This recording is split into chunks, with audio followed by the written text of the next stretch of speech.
Hey guys, today I'm going to tell you how to add apps on home screen in Samsung A16.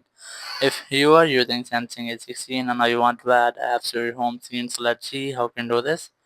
You just have to scroll up and you will get the app drawer here.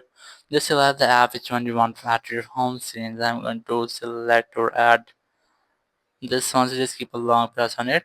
Then move it up and here it will move to your home screen. Just place the app on which you want, as I have just like this.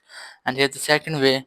You just have to keep a long press on the app, then select add to home icon to add it to your home screen.